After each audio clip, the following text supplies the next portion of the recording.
Mic. Camera. Action.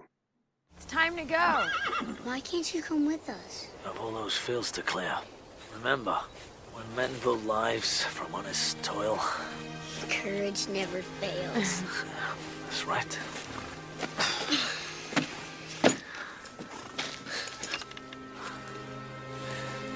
I hate sleeping without you.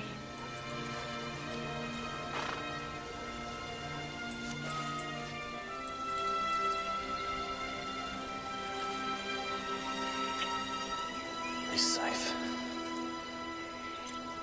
It's Stonebridge. Of course we'll be safe.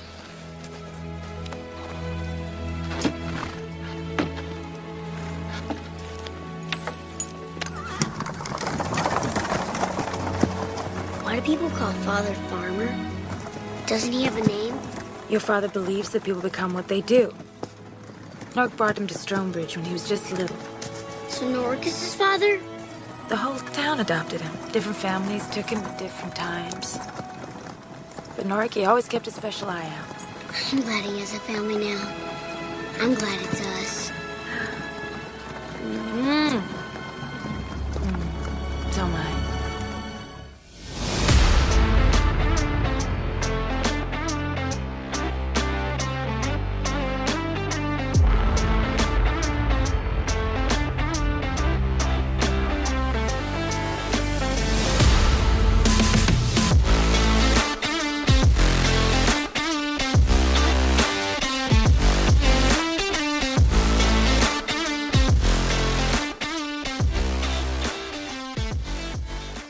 Welcome back to the Filmography, the show dedicated to watching every credited film from an actor's complete back catalogue from past debut through to present day in chronological order. Each episode, I'm joined by an esteemed guest to watch and discuss the next entry from the Focus Filmography and consider how it ranks amidst their career and whether we can trace any typecasting trends or topic traits or theatrical tics. For episode 16, I'm joined by a true dynamic duo, Spider Dan and Angry Andy, to discuss the 16th big screen appearance of the Stath in the unbelievably bad fantasy actioner In the Name of the King, a dungeon siege tale. We watch, you listen, and hopefully, if you really want to do this to yourself, watch along too. So, gents, thank you very much to subjecting yourself to this amateurish, embarrassing facsimile of Lord of the Rings. It's much appreciated. I'm glad you appreciate it. We really fell on the sword on this one. Fell on the sword. I beheaded myself watching this crap. It's awful. I hate this film. I'm gonna say it straight away. I hate this film. Yeah, there you go. And that's 100%. Thank you for having me on. Goodbye. Good night. That's 100% why you're here, because it's like when Chris gets stitched up on the VHS podcast. I mean, I don't think anybody's going to be surprised to learn that you hate this film. No, I don't see how anyone could like this film, though. It's not just singular hate, is it? But, I will read to you later about some people who do like this film. Those people are liars. I'll call them out right now. Abject liars. And if you're listening to it and you're one of those liars, then I'll see you on the field of battle with out of time Jason Statham. Yeah, we can get you a boomerang and see what happens. Oh, God. I tell you what, Andy, we could just set you on fire and then catapult you at them. Oh, we've already started in the deluge of trite mechanics of this film. Oh, God, that orc. I don't understand what the point was. Why did they set him on fire and launch him into a tree? Just be careful. We don't want to get done for plagiarism. They're definitely not orcs, guys. Please. No, I was going to say not orcs. Yeah. Oh no, the whatever what they call Krug. The Krug. Yeah. Krug. Oh God. Yeah, the Krug. They're so different to orcs. I don't know how you possibly confuse them. Oh, I don't know. I'm trying to rationalize it in a much better way than the film deserves by calling them something else. Oh, awful. So, Dan, you've been a guest several times already. This is your fourth appearance, I think. Is it already? Oh yeah. So we've done transporters. Yeah, and one lock stock. Yeah, fantastic. Yeah, so, bloody hell. yeah, you're almost like a co-host at this point. But you know how appreciated you are by myself on this show. However, Andy, this is your first appearance, and hopefully not last, despite what I've put you through for this episode. We'll see. In terms of the Stath and in terms of his filmography, how many do you reckon you've seen, and what is your kind of relationship with him as an actor? Would you seek out a movie, or is it if you stumble across it? Like, where do you stand with the Stath? I've briefly just looked through his filmography just to kind of sort of see what I've actually watched, because to mind, I don't think I've seen that much. But looking at it, it's surprising. I think I've seen over half, if not 2/3, of his filmography, to be quite honest. Obviously, The Expendables. I'm a big fan of, obviously, loud, overzealous action movies. And yeah, they're not very good, but obviously he's in them. He's a major part of those films. I've seen the Fast and Furious films that he's in, and then going right the way back to Lock, Stock and Snatch. The two films that I really enjoy. And obviously one of the major ones that jumps out to me is The One with Jet Li. I love that film. And then you've got War as well later on with Jet Li. I love that. But then there's other films as well, like the random appearance he has in Collateral, where he's just there. This is a glorified cameo, but is it a cameo if he wasn't really, famous to a point at that point in time? I don't know. What was it? Just like, oh, Tom Cruise is a Tom Cruise film. Do you want to feature in it then quickly? Yeah, sure, cool. The Italian Job. It's not a great film, but there are a lot of films on his filmography that I've seen with him in, and then kind of just forget about them, to be quite honest. And that's not sort of like a negative against Jason Statham. I will say that I don't actively seek out his films, but a lot of his films are, popcorn, one shot blasts on screen. For me, I won't actively go out and rewatch any of them, to be quite honest. But yeah, they're quite the serviceable films, aren't they? He does what he does very well, which is evidenced in the films that he's been in. So yeah, I'm surprised by how much I've actually seen. Crank 2, Jesus Christ, yeah. I think serviceable is a really interesting word for you to use, because I think that is something that's come up several times. The sense that he just comes in and he does what he's good at, and generally elevates what would be a mediocre movie to something, not every time, obviously, but something that's, I don't know what other words you use, like passable or entertaining or like, distracting or like, and I think generally speaking, and maybe you'll be the first person that goes against that, I don't know, we'll see, but you also have seen a lot of his movies. Generally speaking, we have been talking about his charisma, his level of chemistry with his co-stars tends to elevate the films he's in. Yeah, no, I'd agree. He's very easygoing, isn't he? When you watch him on screen, he's not sort of trying to outdo himself. It's hard to explain, really. He knows what he's good at, and what he's good at is fighting.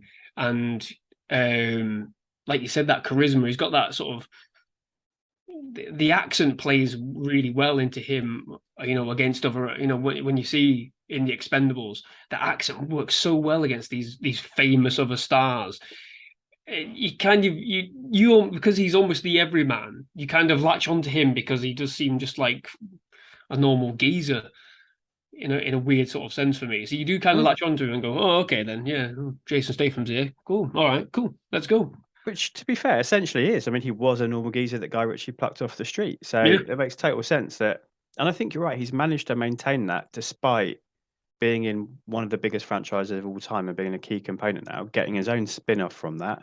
Yeah. Being in, like you say, standing next to Stallone and Schwarzenegger and Snipes and holding his own as well, like clearly holding his own. There's no moment in there where you go, unlike Liam Hemsworth in The Expendables 2, where you go, you're out of place here. No, because there's obviously clear respect for everything that he does from them, because they know he's a quality martial artist. They know he's got charisma. They know he's able to, inflect this air of, fun in everything he does. And I think that's one thing with this film where that doesn't come across. And yeah, even somebody who's so easygoing as Statham clearly is in films like this and confident, yeah, he's exposed by the disastrousness of this film. It's going to be one of my key questions that we'll talk about if it doesn't come up organically, about like where this fits for him as an actor, but also, yeah, that we've just been discussing it again. Does he manage to bring what he usually does to this film? I've got an argument to make, but we'll see when we get there whether it's down to him or down to other people. Yeah, and we'll see how you both feel and both agree, whether you both agree or not. Because yeah, there's something seriously lacking here. oh yeah, from the top down, 100%. Not something, several somethings. Yeah, in every level, cast and crew. I think there is a lot missing. Yeah. You cannot have the quality. Well, I say quality. You cannot have the amount of well-known actors in this film and do what they did with it. You can't do it. It's a crime against cinema. This is one I've actively not watched up until this watch through of all his films for obvious reasons. And I was surprised by the cast. I was like, oh, and this person, and this person, and this person. I knew Burt Reynolds was in it because obviously famously he was in it. Famously fell off his horse, didn't he, during filming? But even like John Rhys Davies, I was like, why are you in this? What are you doing in this film? So yeah, I think people who are genuinely good in other stuff are not good. Horribly exposed. Yeah. They couldn't be more exposed if they were stood in the Arctic completely fucking naked. That's how exposed they are in this film to just absolute trash. Like the only thing good about this film is the natural environment, and they can't claim anything from that because it's a natural environment, so they don't win any points for that. But that's the only good thing about this film is when they do the wide elevated shots from helicopter, or it looks bloody lovely. I'll give them that, but that's not on them. That's on, oh, we're going to set up camp here because it looks nice. Great. Well, you don't win anything for that because the rest of your film is shit. So there you go. I'll come back to you. Okay. I'll come back to you in a second because I know you mentioned that you had maybe seen part of this before and left it. What about you, Dan? Had you seen this before this watch? I had never seen this before. I'm not even sure if I've seen an Uwe Boll film before. You need to watch Blood Rain for the absolute abject misery that film gives you as well. But I was kind of fascinated about his kind of story, so I did watch a documentary about him, and I paid for it as well. I paid money. I paid actual money. I paid actual money for it. Poor sweet summer child. But it was quite interesting. The title is absolutely amazing. It's "Fuck You All," the Uwe Boll story, and that is exactly the kind of image he presents. This belligerent, doesn't give a fuck German guy. He's like, whatever, I'll make whatever, I'll do whatever. I'll get this funding by a tax loophole in Germany where they'll refund me 50% of what I spend. Yeah, which is why his films are so fucking elaborate, because he just spends what he wants and gets half of it back. This was the last time though, right? Wasn't it? I think they said I believe so. That I think no they more closed after this, Uwe, no more. Yeah, I think they closed that loophole because he was just taking advantage of it. But I guess it's kind of like the Canadian tax shelter, the exploitation stuff. It was a tax incentive for people to make films and make films there. So I kind of, in some ways, I'll be honest, that documentary is kind of somewhat flattering to Uwe Boll, but also because he produced it. Yeah, I mean that is but then also there's a lot of people saying, yeah, he's a fucking dick, but he's my friend, or and I found that quite interesting that they were defending him because he was like, he says what he wants, he doesn't give a shit, he's offensive. One of the quotes from the film, from the documentary was, "I don't see anyone as above me. If I met Tom Cruise, I would not see him as above me. I would say how stupid Scientology is and what an R word Tom Cruise is." Well, what a lovely chap you are. And I think that says a lot about him. But yeah, I don't think I'd ever seen an Uwe Boll film. I've not seen Alone in the Dark or any of the Blood Rains or any of or Blubberella or Alone in the Dark. Yeah, I've not seen any of those.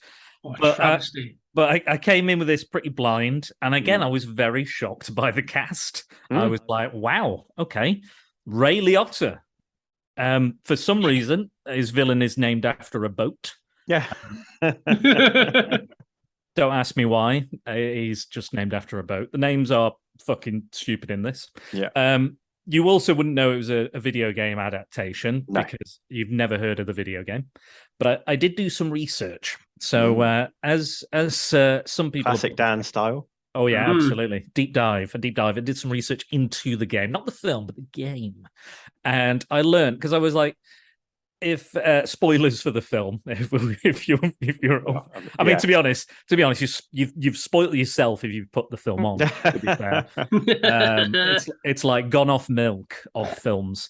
It's like that Minority Report milk and sandwich that Tom Cruise eats and drinks. Yeah, right. Oh God, yeah, absolutely. And we start off, and the main character is Jason Statham, the star of the show and the star of this podcast. And we learn that his name is Farmer. And he's also a farmer. So tonight, in honor of him, I've renamed myself as podcaster, as I feel I am who I am is based on the deeds and not my words. So I looked up the video game, and in the video game, it's an RPG. So usually in like RPGs, you craft your character, you make him look like you or whoever you want to be, whatever you want. It's basically your picnic, create a character. And usually with RPGs, there's ranks. So, there'll be like Knight, Mage, or, Knight Templar, I don't know, whatever. So the beginning ranks are level 1 in the video game is Farmer. Okay, that's the rank. You can name the character whatever you want.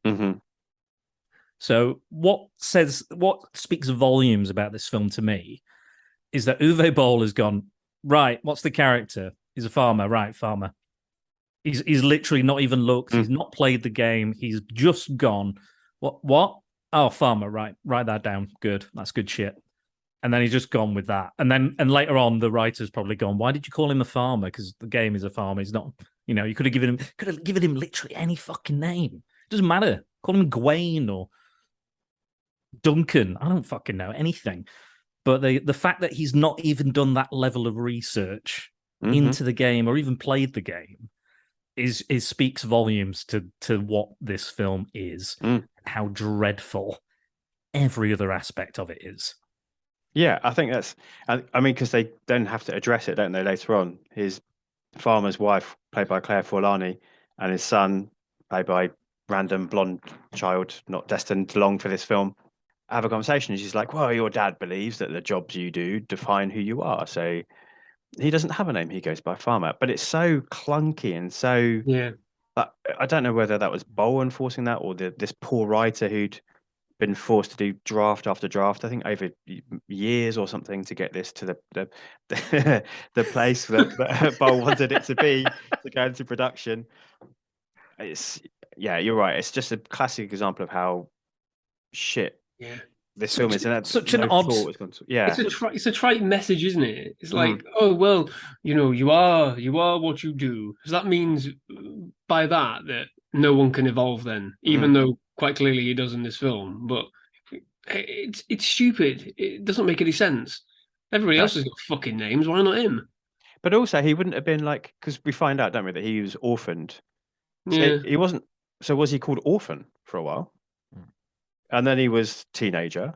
Yeah. And then he was. Do you know what I mean? Like, it's so weird. Geezer. They must have called him something as he was growing up. They didn't call him Farmer as a child, did they? Well, they could have linked it, like with the way the film ends. They could have linked it, or at least tried to link it. With like he's trying to keep his identity secret in some way. But they don't even bother to do that. No, they just completely ignore it and go, "Oh well, here's the reveal." All right, cool. Is that the reason why he's abandoned naming himself? No, No, because we forgot about that. Like half the stuff in this film, half the stuff in this film they forget what's happened, or they don't show it, or it's done off screen. Oh or yeah, it's we've got to talk about the stuff that's exposition done off dumped screen. by somebody else, Ugh. explained by someone from somewhere, from some character that we haven't been introduced properly. Who are you? Why are you in this film? Don't know. I'm moving on now. All right then. What's going on? We need to get some horses. Let's get some horses. We need some horses. Next scene. Yeah. Let's get rid of the horses. Let's- Stupid. Literally the next scene. I checked. It's 2 minutes Yeah. later. It's ridiculous. Like the editing, the design, everything is at fault in this film. I've got a list later that I'm going to read out to you, and I want you both to tell me what element of filmmaking you think is the worst. I've got some categories, and you're going to get to pick which one you think is the worst. It's going to be a tough choice. Worst? Christ. Everything is bad. Yeah, not just bad, like horrendously bad. Oh yeah, like, yeah. This is a struggle to get through. I messaged Dan. I think it was about an hour through. I think. When the midpoint battle starts. Yeah. So I messaged him at that point, and I messaged it because I paused it for a second, and then it came up with how long was left, and I went, no, you were joking me. And there was an hour left. That's I all pressed right. play again and recorded a message, and I went, I can't believe it. There's an hour to go. 20 minutes of that was a really badly edited, choreographed, depicted battle of just random things banging into random things. That must have been really enjoyable for you. Andy, I did the exact same thing, but I only got 40 minutes in before I checked the time. Oh, you had an hour and 20 minutes to go. Oh, dear Lord. Yeah, that wasn't It's even not up a to the short battle. film. And there's No, an it's even not. longer director's cut out there, as we know. So Yeah, fuck. Oh, I'm so God. like when we did the wrong direction of 1941, I fell on that particular sword and watch the director's cut. I was not going to do it for you, Jack. Not this time. No way. Fair. There's only so many hours we have in our life, and don't give any more to Uwe Boll and In the Name of the King. Oh, good No, God. Good God. absolutely not. You were talking about the revelations in this, these big revelations. Like one of the revelations I thought that would be a revelation was that Claire Forlani, the wife, is, she goes missing. They can't find the body, but they kind of assume that she's dead, and they want to make wants to make a marker for her, but they say no. That's a fucking weird scene as well. I mean, they all are, but where all of a sudden the music is very triumphant, and they start having a digging competition for his son's grave. What the fuck is going on there? The son that you don't even realize has died. Yeah, For yeah. ages. Because you're like, what's happened here? Who's he digging the grave for? Oh, okay. Here's the thing as well that that really fucking bothered me was the random fades to black for no fucking reason. So fair enough, we don't see the child. We need to edit. Yeah. So fair enough, we don't see the child get killed. I understand that. You don't want to see a child get killed necessarily. Yeah, but if you're making an impactful film, yeah, the fact that we don't see it, nobody says anything about it until they're digging a grave, you kind of go, oh, that actually happened then? Because I just assumed he'd gone missing. I thought, because the way that it works, I thought the wife had died and that the son had escaped and been kidnapped like all the other children you see. Because he ran for a really long way, to be fair. Yeah. So you think he would have got away. Yeah, but if you like, I don't think Boll's concerned about showing something that would upset people in terms of no, I guess not. A child being killed. I think it's just purely edited, purely designed. Like, but the kid's dead. Doesn't change it. You want to make something impactful, then show what happens. Because that gives you credence for the character going forward. Then, because you're aligned with him. The sheer fact that we don't know that the kid's been killed for minutes. We're just sat there confused watching, oh, okay, what are they doing? The wife must be dead as well. No? I always think the best way to handle the death of a child in the movie is for the sidekick, Ron Perlman Norrick, just to start making jokes immediately after his burial. I think that's the best way to handle it, don't you? Fucking hell. I was like, what? Sorry?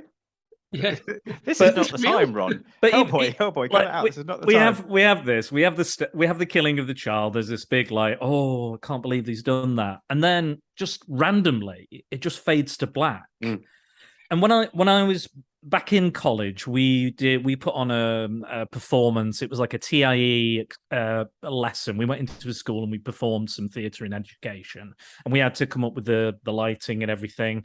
And we literally just said, "Okay, fade to black here, fade to black here, fade to black here, fade to black here," and all the way through the show, and it destroyed the show, destroyed any tension, destroyed any ability. And from that down, and we got marked down for it, and it was fair enough because I was like, yeah, it was fucking shit lighting. But again, we had to kind of rush it out, and we weren't very technical at the time. But I learned from that day, stop fading to black every time nothing happens, and there's so many fades to black there's no reason for it to fade to black. There's no artistry, there's no design, and like Andy was saying, the storytelling, like getting ideas across, like the wife is alive, like the son is dead, should be really obvious, and and not like shoved in our faces or anything, but at least obvious enough for us to know where the story is heading and what the fuck is going on. And I think one of the key problems with this,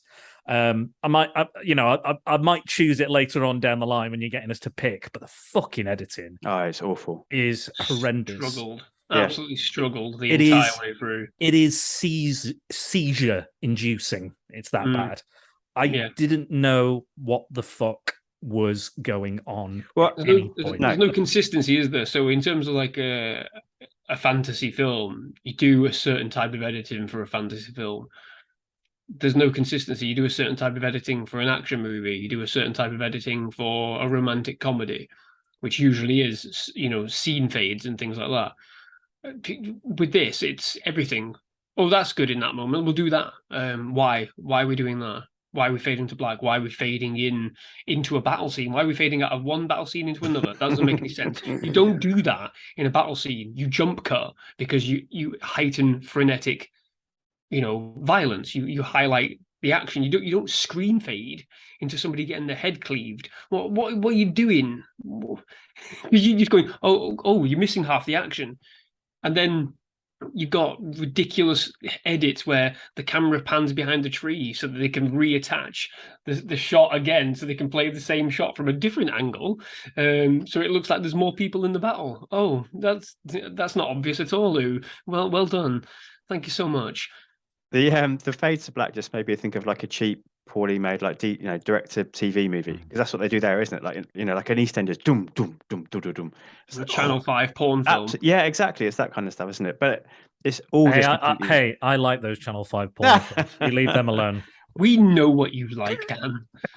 As soon as we finished here, right? Click off. TV's going on. YouTube, Channel 5, Blue Film. Where's Shannon Tweed? Where's Shannon Worry? Get them on. Get them on. Lovely ladies. Thank you for my sexual awakening. Let's go backwards a little bit, which is, this film was all over the place. So for us to be all over the place absolutely makes complete sense. You guys mentioned there about like the cross-cutting of scenes. So if this is happening here and this is happening over there is so difficult to follow. The geography of where people are and what they're doing and who they are and how they impact on the story is just impossible to tell, which is from like minute one, isn't it? We open with this like over the, I can't, like words are just escaping me. We open with like a shot over the bed of Lily Sobieski, I think that's how you say her name, and Ray Liotta together. I've written their dialogue down because it's hilarious. But it's like such a weird, like creepy gaslighting scene where Ray Liotta's like lying in bed in a leather jacket, like seducing Sobieski, who I looked it up is 29 years younger than him at this point. Yeah, exactly. But then we like cut to John Rhys Davies out on a mountain. Whoa, what's going on here? But it looks like he's looking at the tower, looking at them. But he's not. He's looking at the tower, looking at the not orcs down in the ground, and like but you don't know that until later on when they go back to that location, and it's like we've had now 120 minutes between that scene and this one. You have to really put it all together yourself. It makes you do a lot of work because there's just no thought and no sense of how anything fits together in this movie. It's the initial sort of 5-10 minutes. We have like 4 different setups. We've got essentially not Isengard turning into Isengard with the flames and everything. And that happens, like you said, in parallel to that god awful scene with Ray Liotta. And you're like, oh, what's he doing? Is gathering power? I guess he's doing this, he's doing that. Well, it's not explained. It's made, it's all exposition shit where you're supposed to go, okay, that's what he's doing, but it doesn't really tell you. So you move on and you forget about it, and then we keep jumping back to this magnificent castle, which apparently somebody decided to give it 4 out of 5 purely because of the design of that castle on the Rotten Tomatoes. I'm just saying, yeah, it was based on Dungeon Seed. The castle was identical, so it was pretty good. That's an informative review. Thank you very much. But yeah, we jump, like you say, we jump from to 4 different things happening at the same time without any context. So you're just there going, okay, you're just watching images of shit, and you're trying to find the consistency of each pile and trying to work out, which one of these had corn for tea, and you don't really know. It's bizarre. It doesn't make any sense. For about half the film, I actually didn't know that Lily Sobieski was John Rhys Davies' daughter. I thought she was the king's daughter for about half the film. Agreed. Until they went, "Oh, daughter, what have you done?" Yeah, because you're not told anything about the characters. They just appear, do something, and then disappear for half the film, like every other character does in this film. Yeah, I just sent you guys the lines of dialogue. I wondered, as former actors, both of you, I hate to use the word former actors who don't currently act as much as they used to. I don't know what part you'd like to take, but if one of you would like to be Muriella, one would like to be Gallian. If you'd like to read the 3 opening lines of this movie for everyone to experience. Shotgun Gallian. Oh, because we've got less lines, I see. Yeah. Okay. You did say before in a previous podcast you never got to play, kind of the good looking, the sexy, the hunky. So now you get to be the beautiful, young, attractive lady. I will. Okay. Here we go. I knew you'd come. I told you I would. I mean, I felt it. I felt it before you came. Oh, lovely. I mean, what does it mean? Well, it doesn't mean what it sounds like. No. Yeah, it sounds a little dirty, but I don't think it is not good. Whatever Not it good. is not good. So we won't show a kid being killed, which, as you said, Andy, is motivation for our lead character. But we will show this 50, 60-something-year-old man coming early into his 29 years younger object of affection. Oh God! Again, it's just words, isn't it? There's no context, there's no rhyme or reason or meaning to what they're saying. You're told to pick the pieces up for yourself and work it out, and yet there's nothing interesting to work out, so you don't, and then you're just baffled for the next 20 minutes. When all too often.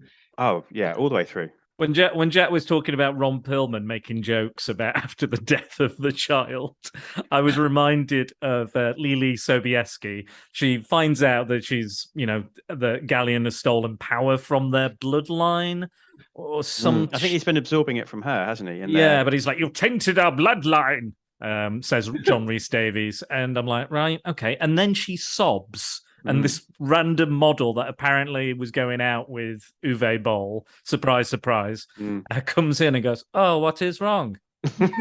Your father wouldn't want you to be upset. He cares for you deeply."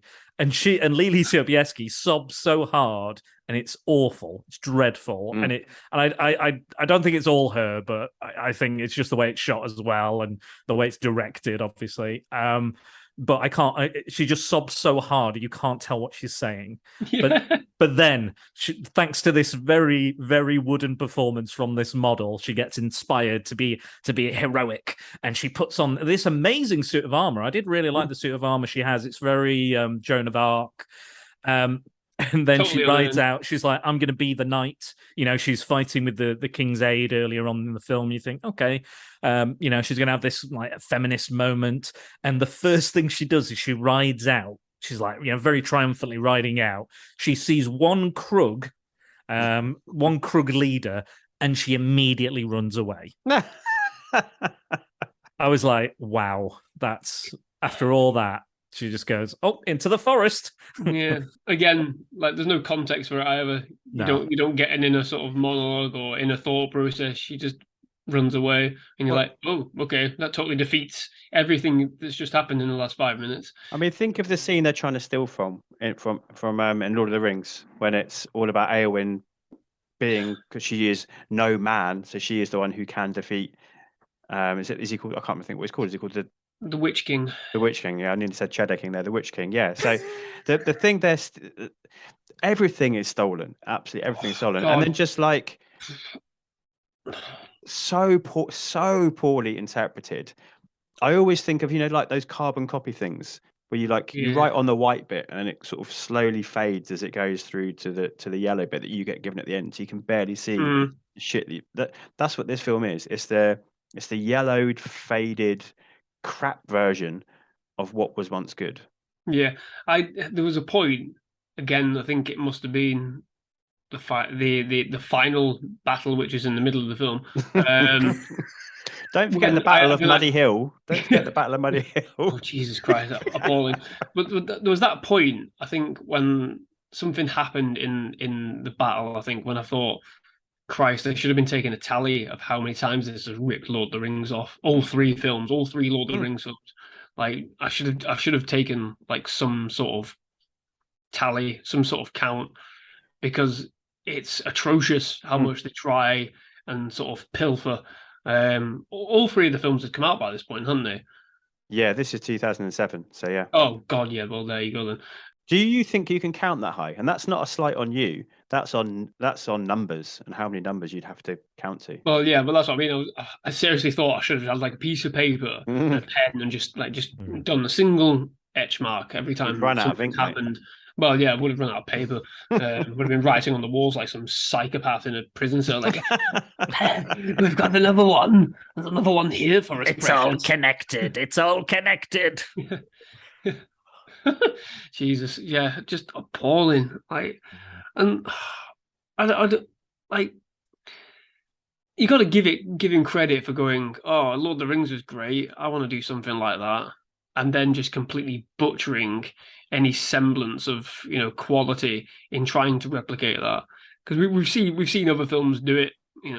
Kingdom of Heaven, Ridley Scott's film sort of riffs off some parts of Lord of the Rings and gets away with it. This film, no, it's fucking stupid, isn't it? Just like this is quite clearly a wizard battle at the end. But we're gonna like just really mess up how clever and intricate, the one that we see in the Fellowship of the Ring, and just like throw some weird shit and see if it sticks, and yet nothing sticks. So it's just sloppy mess, isn't it? It is sloppy mess. I don't know have you guys ever listened to? I mean, they don't do it anymore. They've got their own podcast. But do you ever listen to Simon Mayer, Mark Kermode? Briefly, when they used to be on Radio 5. I've listened to a few reviews. Yeah. So back in the day, they used to have something called the Mark Strong Butt Game. I don't know if you've heard of this. No. Well, I might have done, actually. It's called just because Mark Strong came up with it, not because Mark Strong is ever a butt. So he coined this game where you have a film full of lots of quality performers, but it also features this person. So instead of like the and or the with, and which are normally celebrations of people, this is meant to be that unfortunately this person's in it. So I'm just going to read out some of the actors in this, and jump in when you think there's a but for you. So we've got obviously Jason Statham, Ron Perlman, Ray Liotta, Lily surname Sobieski. Thank you. John Rhys Davis, Matthew Lillard, Claire Forlani. We've hit Andy's butt. Matthew Lillard, he's your butt. Yeah. Like Andy, this has got two of your, as I know it, favorite actors in it. It does, doesn't it? Well, yeah. Is that Liotta and Lillard? I'm very partial to Ron Perlman as well. Sure. Okay. I'm a big fan of John Rhys Davies. Yeah. Matthew Lillard. Fuck, I forgot. what? How could you forget? Matthew Lillard is in this movie. He lets you know he's in this movie. Yeah, and I feel bad for him because he's clearly trying to be doing something different, isn't he? Yeah.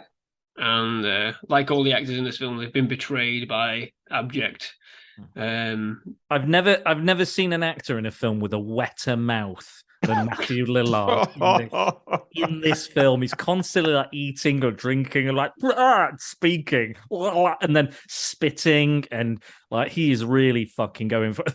There's a line where he's like, "You poisoned me," and like Ray Liotta is going, "Oh, don't be so melodramatic," and then he goes, I was like, fuck, just both of them just chewing the shit out of the scenery for no reason.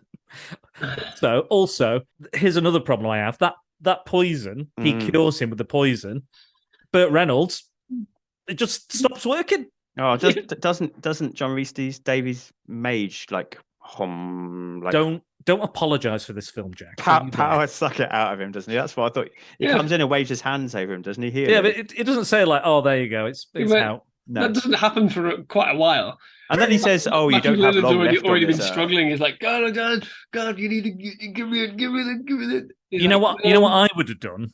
I wouldn't have cured the king. I would have had that king come in like, the king is dead. Da, da, da. Matthew Lillard. I'm your new king. Da, da, da, da.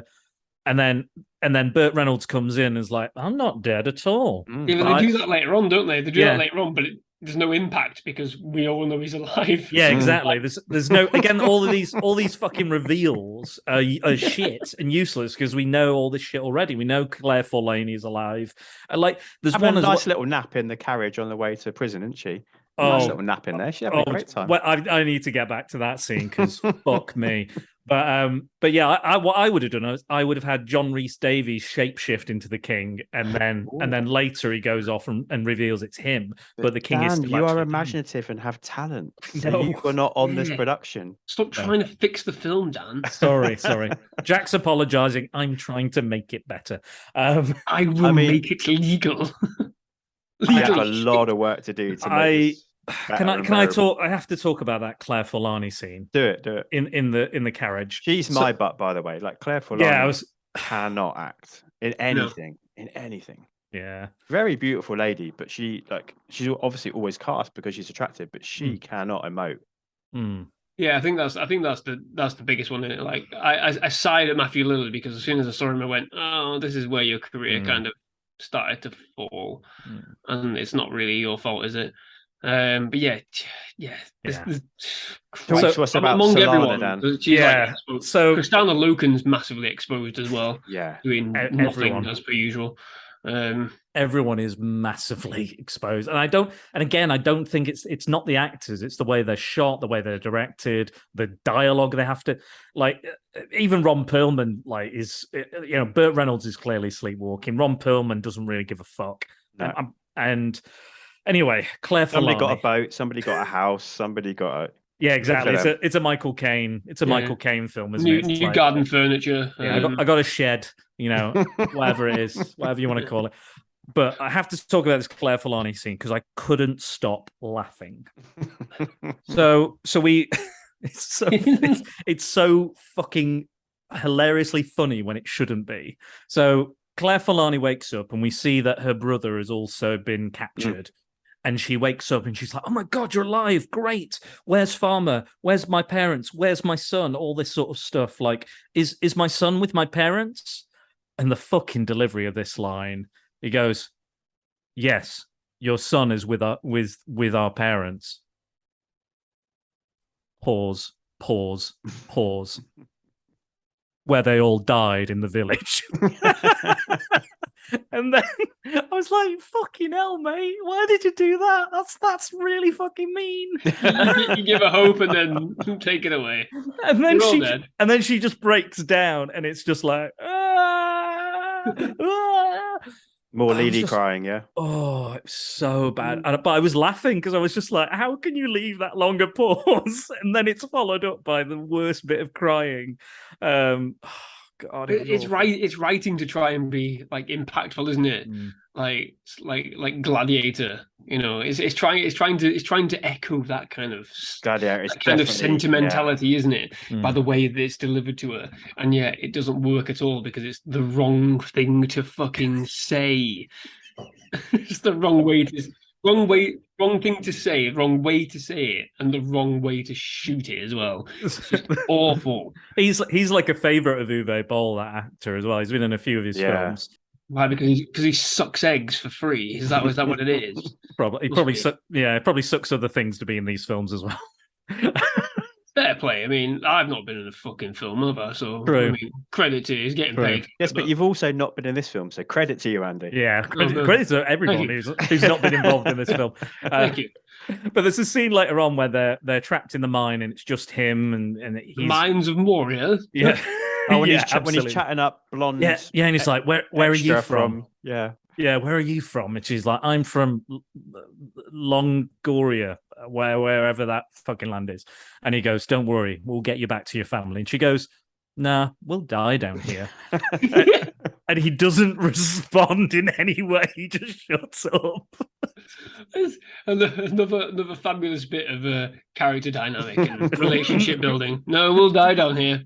That's the full scene as well. It's Yeah. those like 3 Cut. lines. Time to go. Move on. We've got it. With that, there's no sort of like, you know, them trying to spur hope or anything with that, because they literally do just leave it dead at the end of that line. And you're like, really? So there's an opportunity there for you to make an impactful retort, an impactful sort of statement, you know, anything at all. No, you just sit where you are and continue to look into the distance of your Say own something. failures. Say anything. A reassuring hug, anything at all would work here in this scene. But no, because either the direction's poor or nobody has a fucking clue what they're doing as an actor in this film. They just sit there and abjectly stare into the polystyrene wall of the set. Even Like, the worst writer could follow that up with something like "There's always hope." Mm-hmm. Like that would have been enough, but instead of just going, that's Lord of the Rings, that Dan. You can't. sorry, do that. You can't steal that. sorry, no.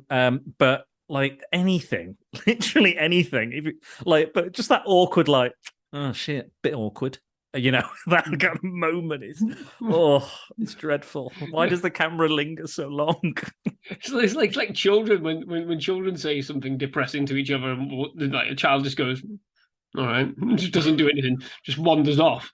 That's what it felt like. It was like, they're just idiots, aren't they? They don't know what to do. Do you think they thought it was funny? Because at times, Ron Perlman's character and this brother character were definitely supposed to be comic relief, weren't they? So is he meant to be the comic relief? And is that why, like, Matthew Lillard's got such a wet mouth and is overacting? Are these meant to be the comedy characters in this movie? Ron Perlman, I would say, yeah.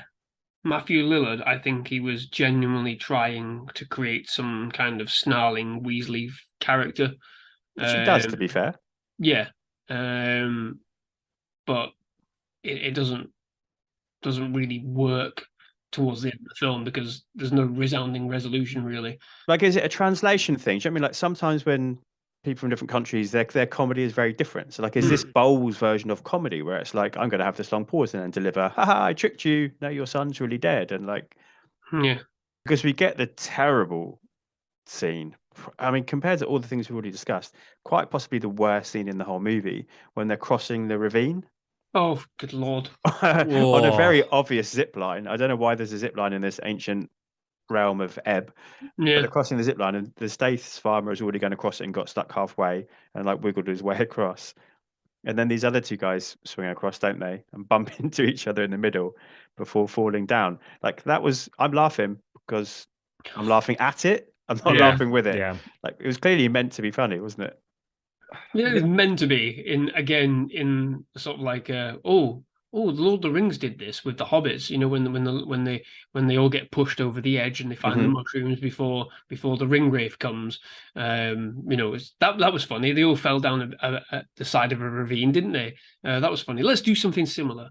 Well, no, because they built up these characters as being, comedy characters to begin with, and then you're immediately bookending that comedy with a very serious, very dark scene that comes immediately after with the Ringwraith, where whatever comedy is there, whatever childish sort of, essence within the two characters of Merry and Pippin is robbed from them because they're exposed to this, abject terror in the Ringwraith. So you mean characters learn and grow in this moment? Yeah. Why would you bother doing that? You don't get anything with the rope, because to compensate for the comedy, you would have something very serious happen immediately after. You'd have the joke of them getting stuck on a line, and then the line would cut. Maybe they'd fall into the water, and then they'd enter into trouble. But you don't get any of that, because the next scene, that was a shortcut or something, they say, don't they? Yeah. It's awful. Yeah. So you don't. They're fucking miles up as well. They fall for a really long time. A huge distance. And Stath runs down this mountain like super fast as well. Yeah. My biggest problem with this is that we don't see them land in the river. No. We don't get can't afford that, Dan. Yeah, we don't get the satisfying splash or or anything. It's just cut away and back. And like, fucking hell, if you're gonna have that scene, you need to show that. That was I felt like just like The Child. Yes, sure. I feel like I'm just about to get my satisfaction of seeing that. All right, it's shit, it's done shit, but at least we'll see this big splash down. Like that big shot in Predator where they do that huge jump. Sure. And he does that huge jump into the river. Like I was expecting something akin to that. Even a shitty CGI one would have been fine. I wouldn't have minded that, but I have to see it. You can't tease me and then not give me that satisfaction. That would be how you counterbalance the comedy, because you'd see the splash, then Statham runs down the mountain. You go, oh shit, there's some peril, because that was a hefty drop. Yeah, hefty drop into water, and we know as human beings, you hit water from a great height, it's going to hurt. So there's your bit of peril, but there is no peril because we don't see anything happen. And then the next scene, everybody's happy as anything. So that worked out okay. There's nothing earned in this film. There's literally nothing earned for any of the characters. They may be comedy characters, but you've got to have in a fantasy film, you can be a comedy character. There's no problem with having a comedy character. We had it in The Princess Bride and things like that. You can have those kind of things, but you still have to have some element of peril to justify the characters being in that world. Because if the rest of the world is terrible, like it is in Lord of the Rings, they can't go through it being comedy characters. We get the banter and the back and forth between Gimli and Legolas in the film because it alleviates the tension of the fact that they're going to die most likely in the films, and it works because you go along with them because they enjoy what they do. They're good at what they do in terms of battling and killing orcs and whatever, and yet they develop a friendship along with it through the struggle. And laughing and joking is a way of getting through the horror of war. With this, it's just, it's funny to have Ron Perlman say these lines. There's no justification for it. And it's not funny. And it's not funny. Fundamentally, it's not funny. So it doesn't matter whether they would add peril anyway, to be fair, because it's fucking not funny whatsoever. Can we, obviously we just talked about this rope bridge. Can we talk about the other rope in this film? So... The ropey nature of everything. Well, that as well. But in the finale, there is a castle that John Rhys Davies convinces a small group can get into, and it's a small crack in a mountain. He teleports in. Farmers Fellowship? Fucking hell. Oh, it's so bad. Speak friend and enter. and we have the two skinniest ladies. Who are holding this rope effectively? They called the Nelfins or something. They're like tree. The wood nymphs, yeah, whatever. And you've got Lily Sobieski is holding the rope. So this is the weirdest rope swing I've ever seen in any film ever. It's incredible. It's sideways, isn't it? It's a sideways rope swing mixed into a catapult situation. So Sobieski is holding the rope at the top of this mountain, and then Christiana Loken's character, the woman who says, "We don't engage in the wars of man until we do." And then Until we kill everything that comes Yeah. near us. yeah, don't come into our forest. Oh well, all right then, we'll just kill these other guys. Anyway, I hate characters like that in films. Where it's like, no, I definitely won't do that. I think they should die. I think the ones that are non-committal, I think they should just die. And then you go, oh, should have committed to a side. Usually they do, but that Yeah. would require character development and thought process for the crafting of your story. I mean, her role is, I know you're about to say that, is solely this one thing. Yeah. She can swing a rope sideways, and then she buggers off. Yeah, she literally walks down She this, does, yeah. this mountain. I thought she was done. going to like go a different way around to give them some distance. She's quite literally she's out the boxed off picture. across the mountain. So we've got the mechanics of this is insane. So we've got Lily Sobieski with no magical powers at this point, holding onto this rope that is going to carry both Christiana Loken and Jason Statham as they swing sideways into this mountain. So you think they're going to just sideways swing directly into the opening, which again seems insane. But then the momentum of Loken on there, and then Statham releases and flies towards this with some of the worst CGI I've ever seen. He just flies towards mountain. I'm on a mountain now. I've done it. Rock hard, hardcore. And he just lands there, and that's it. And again, Lily Sobieski teleports in because suddenly she has powers. And then you were right. Daddy dies and bestows them upon her, doesn't he? Yeah, he does. So she's like, oh, I just felt it. She keeps feeling these things. Somebody else has come inside her. It's like Deanna Troy is like, oh, I sense pain. It's something like that. But Jesus Christ. She reverse Ray Skywalkers him, doesn't she? Like rather than healing him, just sucks his power dry. No problem. Excellent. Now you're all powerful. You're the one. Jet Li's the one. I agree with you. It's completely balmy, but I think I was just so worn out by this point of like madness. Yeah. Any thoughts of like gravity or anything just completely go out of your head because you're like, wow. So, okay, that's the next thing. All right, yeah.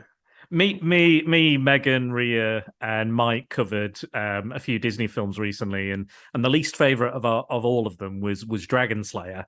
But I would happily go back and watch Dragon Slayer twice over going back and watching this any day of the week. Well, speaking of that lovely podcast, which is very enjoyable to listen to, this film reminded me of Something Wicked This Way Comes, another movie you covered during your Dark Disney podcast. Okay. When Ray Liotta's modern day leather trench coat wearing mage wizard guy, just turning up in his clothes from the trailer, uses books to imprison the Stath in the big final battle. And it made me think of that scene with Jonathan Pryce in that movie when he's like ripping pages out of the book. And he's like going like 1, 2, and it goes on forever. Like 69, 52. It's so weird. I remember you guys talking about it. I couldn't fathom what his point was in that scene of ripping the pages out of the books. And this is really similar here. I was just like, what is your goal? You've pulled all your books off your library shelves. Very nice looking library, to be fair. And he's like imprisoned in like almost like a Doctor Strange moment, but maybe more like, what was that, Dr. Morbius that you watched? Or Dr. Mordred. Dr. Mordred, Master of the Unknown. Or like the rip-off version. Yeah. He's imprisoned by these books. It's such a weird moment. Yeah.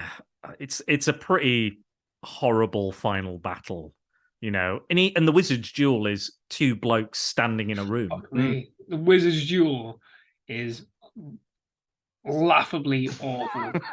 It's laughable. I've said awful a lot, but there's no other word to describe it, really. Do you think the two of them went, nah, fuck that, we're not doing it? Yeah. So they had to write around it, or do you think this was the original intention? So yeah, I think it's the original intention. I think somebody told them this is going to look great because you're going to be flinging swords at each other. We're going to do all the CGI. It's going to be swords. It's going to be this. It's going to be this, and you're going to battle it away. It's going to be a cross between Harry Potter and that scene in Lord of the Rings, the Fellowship of the Ring. You know what I'm talking about. It's going to be great. Yeah, cool. And they're like, all right, cool. We'll just stand there and look menacing at each other. You do it with your mind. Basically, it's a telekinetic battle of wits and will and power. Fair enough, but it comes across as fucking awful, doesn't it? It's just it's messy. It's messy. It's clunky. It looks shit. The CGI room is appalling. It's man, they're just stood on like obviously a very cheap green screen set, aren't they? Just looks like a stare-off contest, doesn't it? Doesn't Yeah. it? Like, And we get yet another pointless revelation where Ray Liotta goes, do you know what I did? Do you know what I did, Magus? Do you know what I did? The Krug don't have a king, and I've made myself their king. And he's like, oh no, I can't believe you've done that. Well, that's what we assume throughout the entire fucking film. But that doesn't make any sense. It doesn't make any sense because they get the power from serving a king. So him being a king doesn't mean he gets the power, because their power comes from them and he's serving the king. So if they serve their king with loyalty and respect, which Jonathan Rhys-Davies says, then they get more power. Andy, they get more influence, they get more ability. I don't want to stop you, mate, but you've already thought about this longer than anybody who made this movie. But that happened, that thought process of mine then happened while he was saying that. I went, doesn't make any sense, because he's just said you get the power from serving a king. So what are you on about? Mm-hmm. You've created this army to worship you. It doesn't mean anything, it doesn't make any difference. If anything, you should have created a king that was fake to serve to get the power. If he'd made Matthew Lillard the king of the Krugs, I think that would make more sense. Yeah, it probably would have done. It would have made more sense, and you could have you're just a facsimile for my future endeavors. As long as I serve you up until the point where I get this master evil power, then I can do away with you. I won't need you anymore. That would have been interesting. Would have worked, but no. Coming soon to the Waterstones bestsellers bookshelf, Matthew Lillard, King of the Krugs.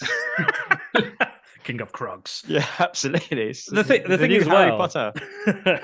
The thing is, well, speaking of that, he's controlling most of them himself. He's in this kind of VR room where he is remote controlling the head Krugs, the ring wraiths, if you want, of the thing. My favorite scene is where he's interrogating Jason Statham, and he's asking them all these questions like, why can't I read you? I can read men like human scrolls. Why can't I read you? And while he's questioning him, he's hanging Jason Statham. So he's like, yeah, you tell me, you better tell me something. And he's like, I was just like, what is going on? And the voice was quite cool when it's Ray Liotta talking through the Krug. The voice modulation sounds quite good, but then they cross-cut back to him in the VR room, and it's Ray Liotta's whiny voice. Yeah, it's so weird. It's like so it's where you'd expect Sauron to be if they didn't use the "I see you." Yeah, sure. Just Ray Liotta going, "I see you." Oh God, it's so bad, isn't it? Sorry, Ray, and God bless you, but Jesus. The Stath gets out of the noose, doesn't he? And he's like near dead. Like How did he get out of the noose? It just unfurls on itself, doesn't it? And I've never been hung, so I don't know what it's like. I'm sure it's not very pleasant. I think he manages to grab the sword off the Krug, like spin around, cut the rope, and then cut the Krug's head off at the same time. Because everybody gets beheaded. Every Krug gets beheaded in this. He's like on the floor, like he's been poisoned. I can't cope with what's happened. It's so weird, and he has to be revived by this potion. Everything is just baffling, illogical, and baffling. Yeah, absolutely. Illogical. Oh yes, that's like, the word. Yeah. You could get up and go, my neck's a bit sore, because it would be. Give me a drink. My throat's a bit dry. Yeah, but I don't know why. I don't know why he can't. I don't know why he's at a near death point. It's weird. Yeah. Oh God. Oh no. What is this film? Let's talk about the central battle scene, because it is bonkers. It goes on forever. I don't know who anybody is and what the role is, other than it's random dude swinging a sword at random Krug. Don't forget the ninjas. I was just about to say, you get suddenly ninjas appear out of nowhere. Christ, when they showed up, I went. At the time, I was thinking, okay, Jason Statham's martial arts is out of place in this film. And he, like I said at the start, he's great at what he does, but Christ. Bearing in mind, he's been an orphan and a farmer in a random village. Who has taught him martial arts? I don't. Yeah. But yeah. Exactly. You can understand somebody being good at swinging a sword to the point where it's adds a bit of mysteriousness to them. One of the people he must have lived with as well must have been an Aussie, because he can throw a boomerang. Right. Yeah, it's this looks good. Just put that in. Like Captain America's shield, it pings around everywhere and comes back to him. Yeah. Sorry, Andy, go on. Fuck me. When these ninjas turned up, like the film jumps the shark at so many points in the film. But the ninjas showing up and double jumping in the air and then flying and They're then fucking useless just as went, well. like they literally jumped the megalodon here. Like, oh my god. I just laughed. I laughed and went, what the fuck are they doing here? Where'd they come from? Who are they? And they don't do anything for a while. No, they they're double jump useless. double jump through the air, land, and then strike a pose like Power Rangers, and then wait. They wait for ages. That is the one. It's full Power Rangers. Krug versus Ninja is like all they did was bring the cast across from Power Rangers. Right? You're not wearing the pink suit today. You're dressed as a ninja. You're not wearing the blob from space today. You're a Krug. That's all it was. You're not a putty. You're a Krug. Yeah. Like if the fucking Megazords had turned up in this, I would not have been surprised. Like They don't even like set up the ninjas. No, I'm pretty they sure double jump over the horses, land and go, oh, and then you're like, where have they come from? And I think the first image of the ninjas is like a really close-up shot, so you can't even see what it is. And then you're just like, that's a black shape spinning. I'm like, what is that? And then they pull out, and then they run up a tree, and then you don't see them again, I don't think, for about 30 minutes. Mm-hmm. Yeah, they're just somewhere. They're hiding. Great job. Great. Well worth it. That double jump appearance. Jesus. Just awful. I actually, you know who I quite actually liked their performance was the kind of king's aide, his like royal guard. I thought he was great. I really thought he was giving it his all. I think he got the kind of the tone right of how he should play it. He was kind of charming but a bit aggressive. There's this one line he gives to Farmer, and he was like, "I'll be honored to have you fight by my side, so I can keep an eye on you." Yeah. And I'm like, what? What is that line? Commander Tarish, Brian White, he's called. Yeah, I to be honest, I thought he was serviceable among some of these other actors that looked awful. Yeah. His moment facing off against Matthew Lillard was probably a high point of the movie. Yeah. So when Matthew Lillard's been captured by the nymphs and brought to the winning, I don't know what their team's called.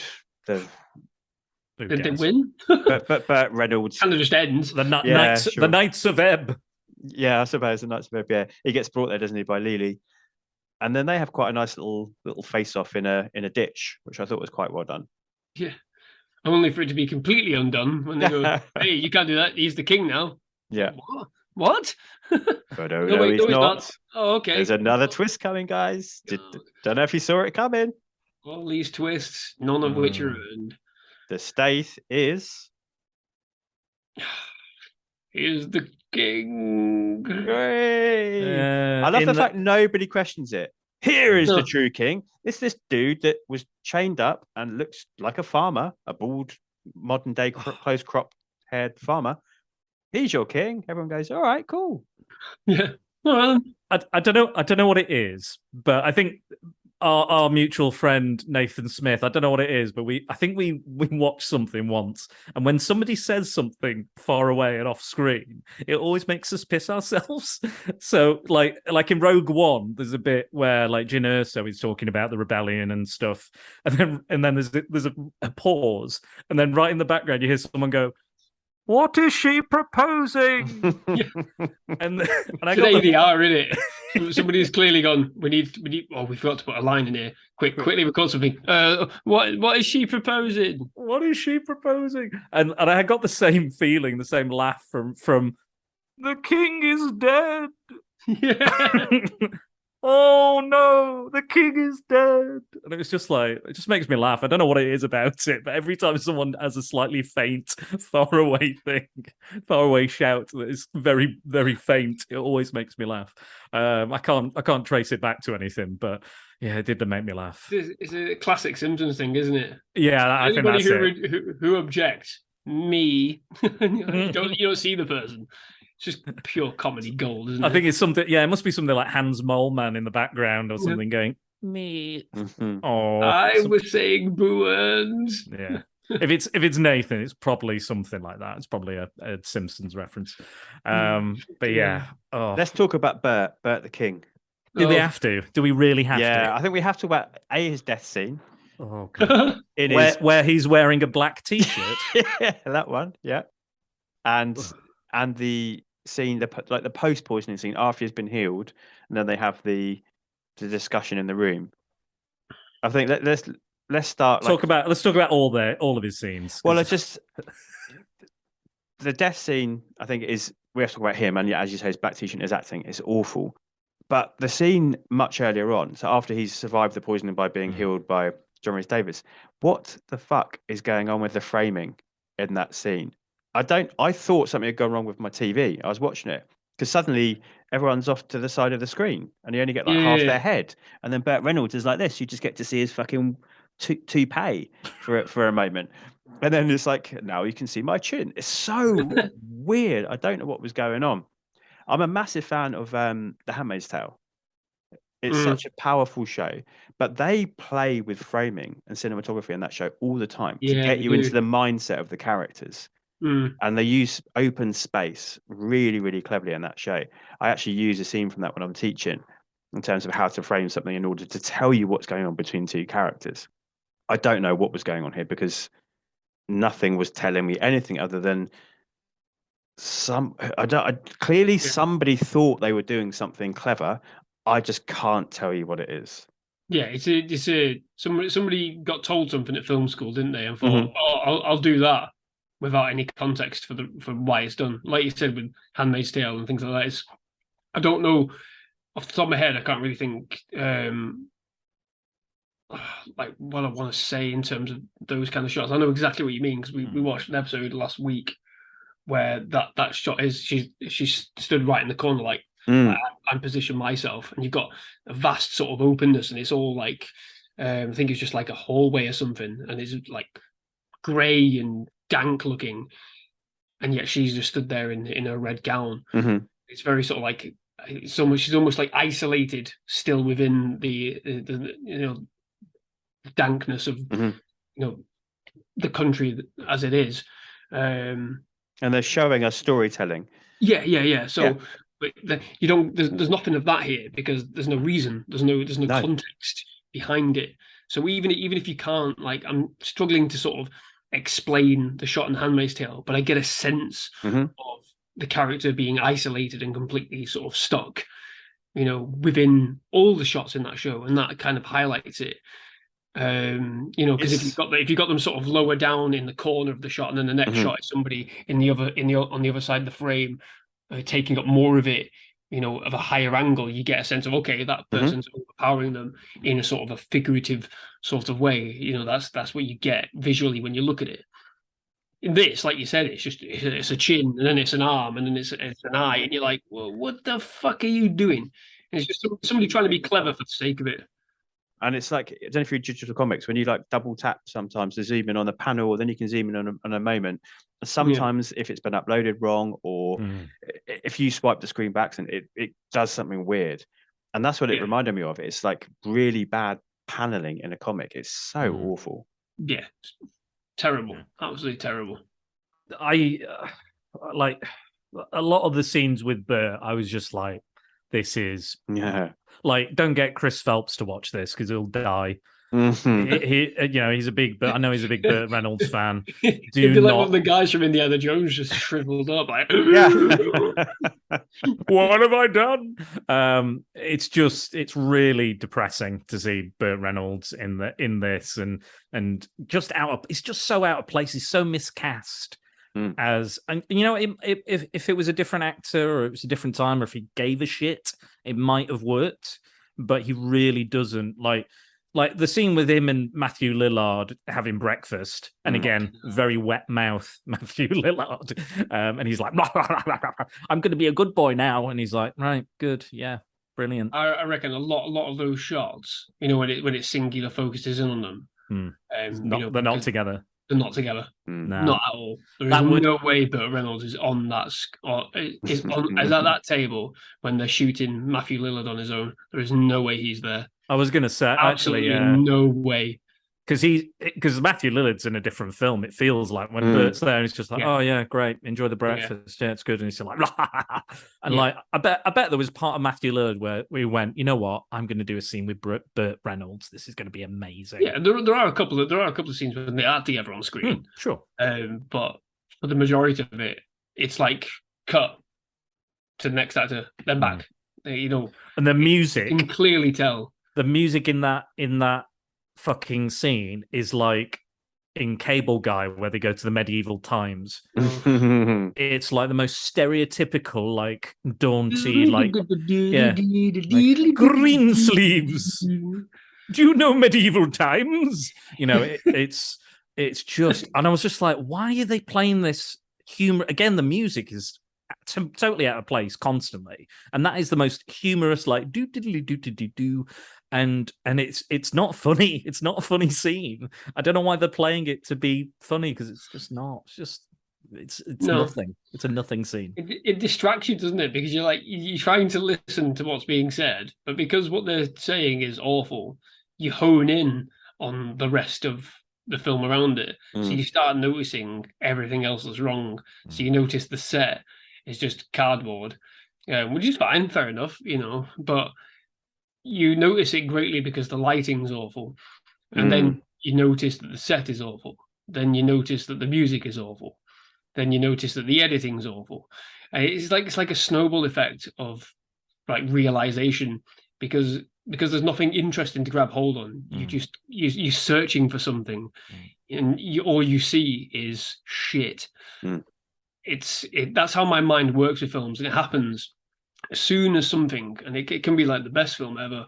I do it all the time. As soon as I see something that takes me out, I start looking, like almost without thinking about it. I start looking for other cracks, because you've lost me. As soon as you've lost me, I find it really difficult to get back in, because then all I'm doing is searching for other failures. And in this film, it just kept happening continuously, and that's a bit of curse for me, because I can't help it. Like even when me and Dan talked about Goodfellas a while ago, there are things in there that I latch onto and go, oh no. But in this, it's just a horrible snowball that turns into an avalanche, that turns into oh god, just pure unadulterated misery of watching. And I hear what you're saying about, like, I think all of us are pretty forgiving if we're into the film or into the story of shonky sets or bad visual effects, or like you don't care. It's how that film could be made back in those days. Here though, when you've got your tax loophole and 60 million. Oh Jesus Christ. No film's perfect, because there are loads of films that have sort of like, you know, glasses that, you know, are on a table and they turn, they're in a different place, you know, things like that. You know, you can forgive things like that, because sometimes they're hilarious, sometimes they're funny, and you can have, you know, like boom mics popping in. You know, I don't mind that kind of stuff, so long as it doesn't impact the rest of the film. If it impacts the film, that's when, like you say with this, it crashes it completely, kills it. It does. Let's talk about the Stath. Yes. Good. I think his martial arts are really good in this. However, you don't get to see him, because it's edited. It's edited so poorly that we don't get a chance to really treasure. But again, he's given it his all, like he's done in these previous films. He is doing it 100%. He's given his absolute all to this movie. He's trying something different. You know, he's trying something that's out of his wheelhouse, and I appreciate that and I respect that. And yeah, I mean, the dialogue doesn't help him, but I think he delivers it as best as he can. He doesn't have an awful lot, actually, to be fair, does he? He's probably one of the. He's more of the stoic hero that you do expect in this, I suppose. So yeah. That's pretty much all I have to say about the Stath. I'll be honest. I think he, again, much like most of these films that you watch, Jack, I think he's the best part of it. But again, we actually don't get that much of him, I don't think. And I don't think it's a real good showcase for his acting, his talent, his charisma, or his martial arts.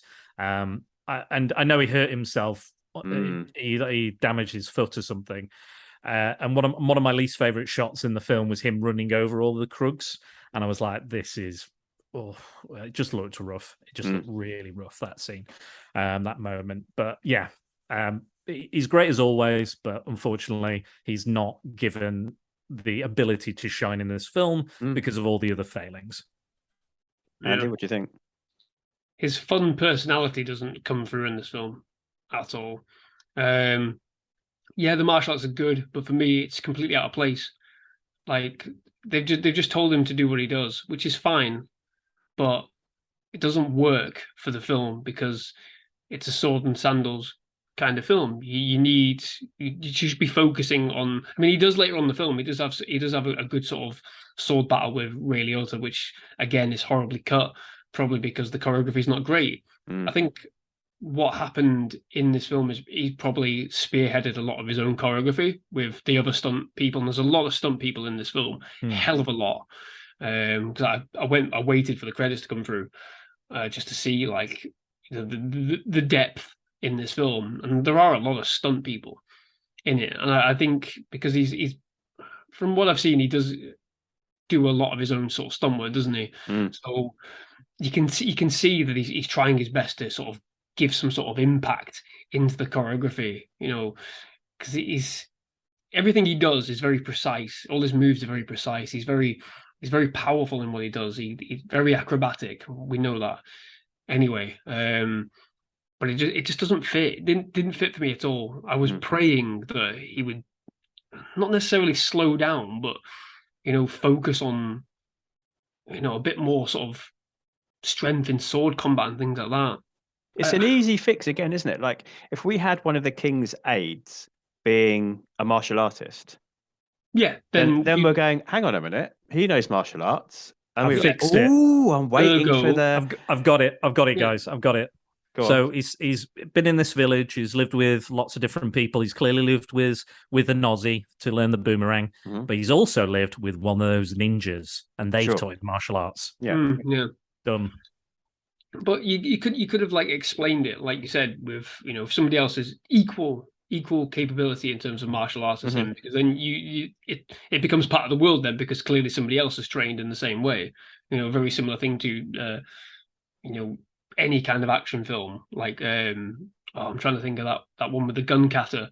Everyone does gun kata. Equilibrium, yeah. You don't need to really. They do briefly explain that everybody has this can utilize this ability, but then when they have a fight later on, they're all doing the same thing, so it makes perfect sense. Fine, and like you say, if you have anyone from the King's Guard, whether it be the king's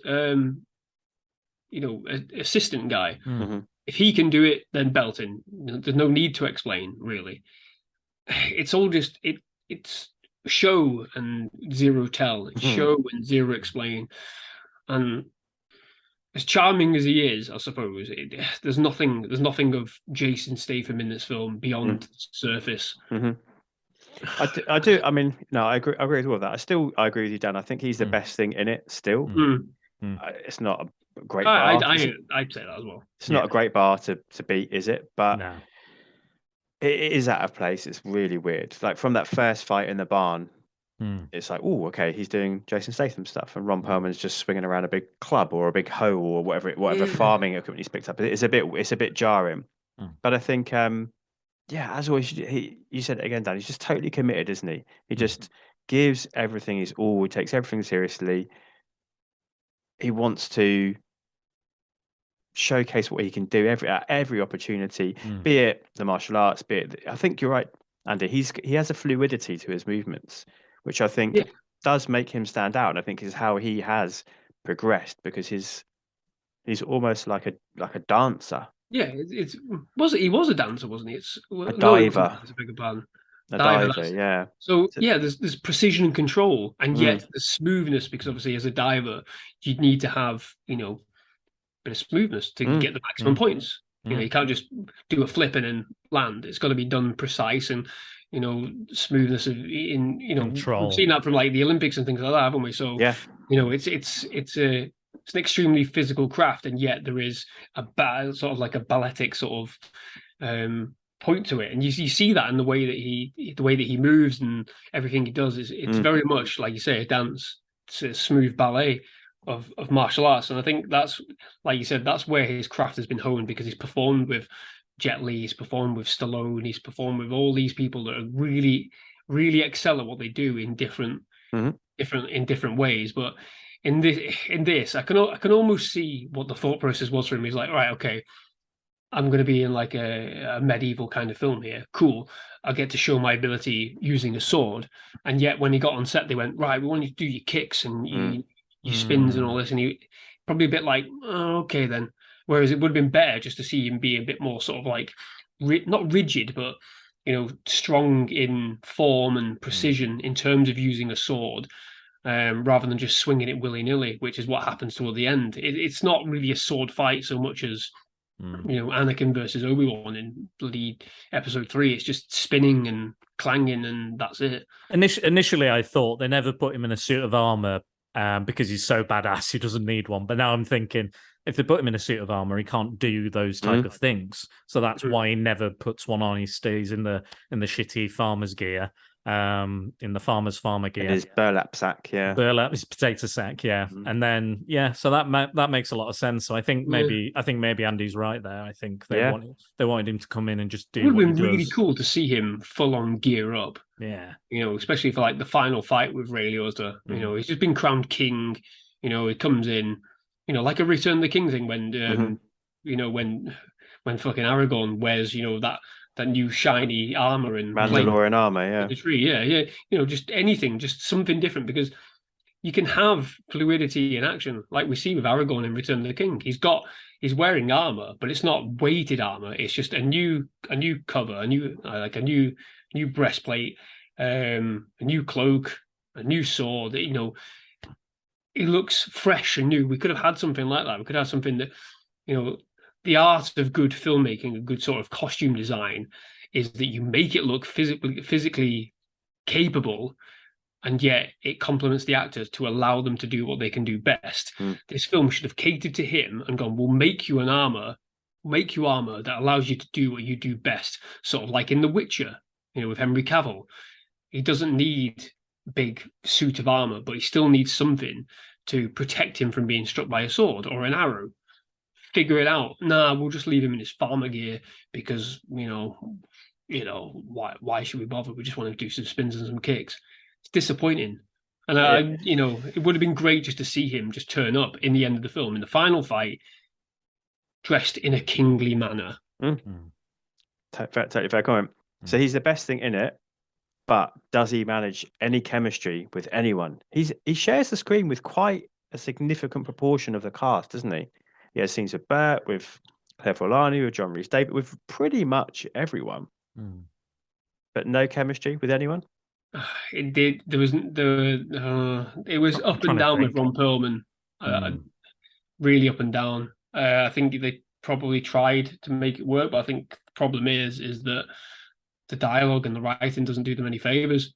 How can you create chemistry if what you're given to read is shite? Like you can be the best actor in the world, you can be the best performer in the world, you can be the best at listening and reacting, but if what the other person's saying doesn't make any sense, or what you're saying to them doesn't make any sense, then you're not going to get any chemistry. That's another thing about Uwe Boll, is he almost religiously shoots first drafts. And I bet there's no room for improvisation either, is there? Which is another another massive problem, because it's like, this is it. He will literally shoot something and he goes, yeah, that'll do, move on.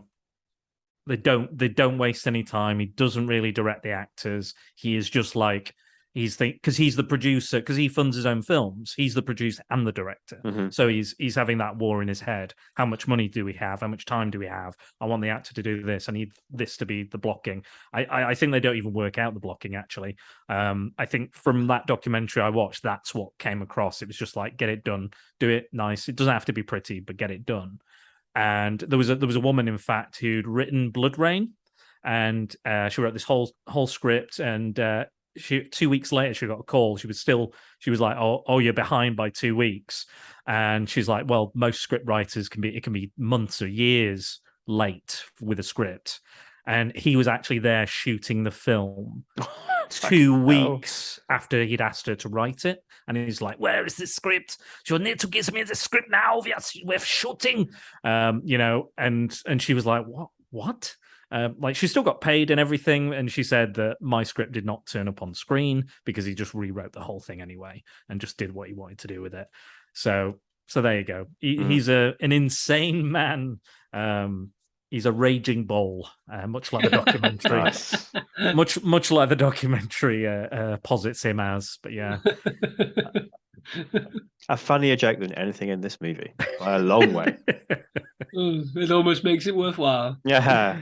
Oh dear, Jack, were you going to ask us? I am. Yeah. Just before we do that, I think we do have to talk about the choreography. We've sort of skirted around it and we've spoken about how bad it is, which is, I think I did a bit of research too. It's really surprising.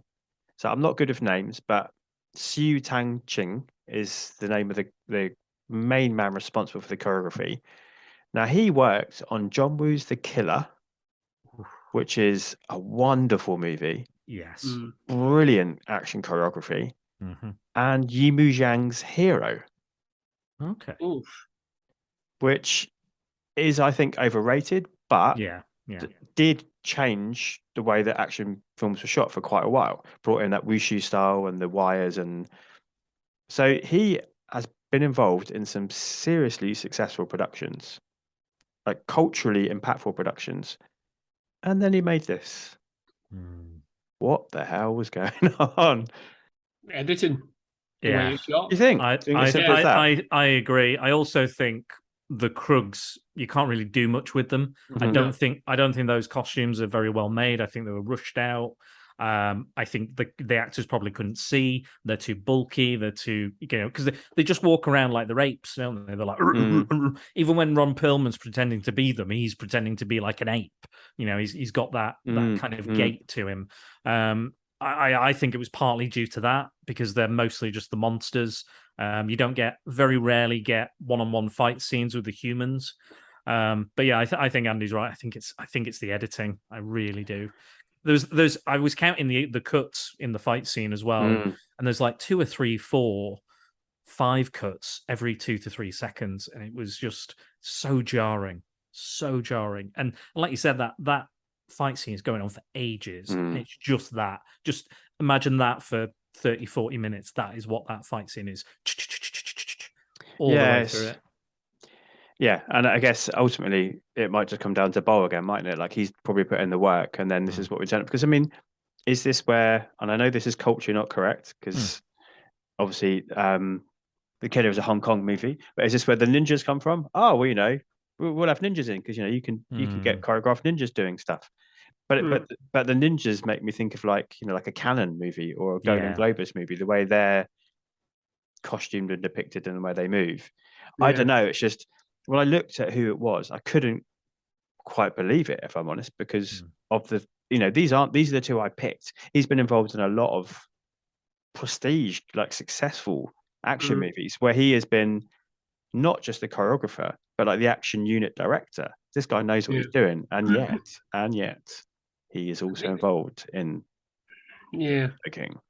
When you think about those films you mentioned, a lot of the choreography in those films, the shots are maintained for a period of time, aren't they? Sure. So, factoring in this, like the shots are edited, cuts, jump cuts, left, right, and center, rather than focusing on specific, bits of choreography. So it's always striking to me. You can tell good choreography, bad choreography, because if the shot is maintained and it fixes on the characters for a good period of time, I'm talking like 3-4 seconds before it cuts to a different angle, then you've got great choreography. The best examples for great choreography are the Matrix films, because it focuses on them for extremely long periods of time. And then, of course, you have Phantom Menace as well, the fight with Darth Maul, Obi-Wan, and Qui-Gon, because you see, multiple moves take place in a single frame of shot. When you jump cutting left, right, and center, it's fine with a gunfight, because bullets, move. You want to see the impact of the bullets and everything. It wouldn't make sense to have, unless you're John Wick, for example, where it's all close quarters combat, it doesn't make sense to have a gun battle, as one static shot. but with sword choreography and martial arts choreography, you want it tight, compact. Therefore, you can have long shots, long takes. That's where you build up your tension. That's where you build up, your peril and your excitement. When in this film it's jumping from one thing to another, or not seeing anybody do anything meaningful fully, you lose. It doesn't matter. Again, like I said before, it doesn't matter if you're the best choreographer in the world. Your flavor is going to be lost because you're not showcasing it. It's not being showcased fully with what you're capable of doing. So, I love good choreography. I really enjoy it. I really love it when it's done right, when people are aiming specifically, for, heads, legs, arms, to cause damage. When you're just swinging a sword meaninglessly, it doesn't mean anything to me. There's no impact. And then couple that with copious amounts of edits and cuts that don't make sense, don't fit what we're being shown. It doesn't matter. It doesn't matter. You could be any choreographer in the world, and you're just reduced to whatever we see on the film. Well, it looks like Andy's not picking choreography. No. All right, here's the categories I thought we should discuss. Okay. So we have the much discussed editing, the score, the script, the casting, the acting, the choreography, the costuming, the creature design, the continuity, or the direction. I know that's a lot of categories, but there is. And we've got to pick the best or the no, worst? you are picking what you think was the worst example in this movie of the all bad examples within this movie. God. Fucking hell. So many to pick from. So many. Do you have one, Jack? Do you have one? I think obviously a couple, like arguably some are linked, aren't they? But I think what makes this as bad as it is the continuity for me. Just everything is so all over the place, and I think the editing is tied into that, and the script is tied into that. I don't know who was the continuity editor on this movie, and whether they were ignored. But things that people have said don't tally up on where the shot was to the next shot. And Burt Reynolds was like, "No, I'm just going to go in my black t-shirt," and all that. Like maybe they didn't have a continuity editor. I don't know, but for me, that's probably what drags this down more than anything. I am somewhat intrigued to see what that 3-hour cut is like. I'm somewhat intrigued. I don't think I'll ever bother, but I wonder how much of that would help. I doubt it would. I think it would be probably more confusing. Yeah. God. Costuming. I thought the costuming was okay. I don't. Yeah, you like Lily's night outfit, you said. Yeah, it's fine. Like it didn't offend me particularly.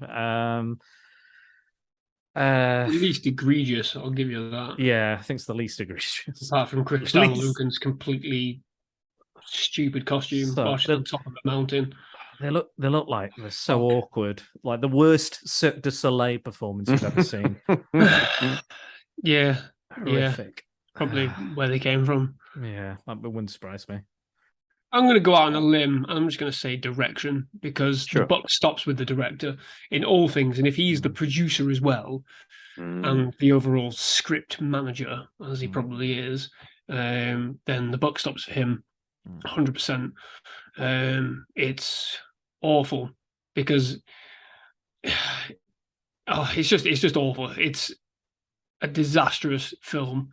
It's overlong, it's overwrought, it's riddled with hubris of a man who clearly thinks he's God's gift to filmmaking.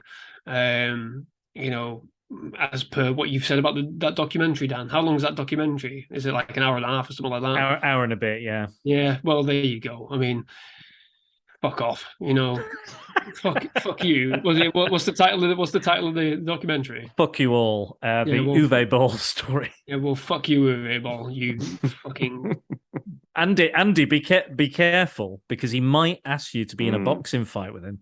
Oh, will he? Well, I don't care because I'm not gonna fight you, Boll, because I can't be bothered to look at your face.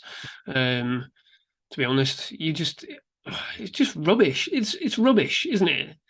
Let's be honest. It's disgusting, really. This film. I feel like Agent Smith when he's talking to Morpheus about like the disgustingness of humanity. Well, The this film's smell. disgusting. Humans are a I disease. I can taste the stink of this film. Like it's repulsive, isn't it? It just you can feel like the sheer lack of craft and ability seeping out of the screen in all manners, in all facets, and it all stems from the directing because the director wanted this music, the director wanted this creature design, the director wanted this editing, he wanted this script, he wanted all these cast members to do nothing with it. Let's hire all these high profile actors and basically just let them spaff themselves on screen. Let's hire this masterful choreographer only to completely undo everything with our shoddy editing and costuming. And continuity, fuck that. It all stems from the direction. So yeah, there you go. Fuck you. Fuck you, Bob. Fuck you, Uber. I think I have to go with the editing. I think because it's just the most noticeable. I think out of everything, it's just like when I'm watching a film, I don't pick up on a lot of things sometimes. If I'm enjoying it, or if I'm in it, or I'm really engaged, I don't critique things or go through and go, oh well, that wasn't quite, and this was probably the opposite to Andy. I kind of go, oh, that's all right. But I think the editing was so egregious and baffling, and just like sometimes I think I spent a lot of the time I think looking at my phone because I couldn't look at the screen because it was giving me a fucking headache. I think it's the one that like it was all because it was happening almost every half a second was bad editing going on. It does, doesn't it? It's just like every half a second, and I'm just like, ugh. And then I feel like Andy, I think, and then I was starting to look for all this other stuff, and that's not usually like my thing, but the editing is horrendous. Like I was saying, I think all of my points kind of come back to the editing. I think most of the things I noticed, most of the problems I had is the editing. Again, all those other categories are also not great at all. But I think for me, that was the biggest problem with this, and the biggest, it was just constant. It was just like there might be like Jason Statham will say a line, and it'll be like, okay, that's all right. But then the editing will just constantly be going halfway through his line. Yeah, couldn't undermine anything that he's doing. Cutting away. Just So for me, it has to be the editing is the worst possible part of this film for me. Shocking. All right, so before I get both of yours really surprising final summation and final review of this movie, sadly is going to bring your run to an end, Dan. Oh, I had such a good one. You had 3 classics in a row. I'm going to just read out a couple of Letterboxd reviews if you'll indulge me. Sure. Go on. So we have Oliver Parker, who says, maybe the most incoherent film I've ever seen. Matthew Lillard is absolutely unhinged in this. Ray Liotta is just straight up terrible. For some reason, he rocks a leather trench coat and ends up looking like a Blade villain. Combat scenes look like they were choreographed by a child, and everything just looks bad. Statham is obviously still a king, quite literally.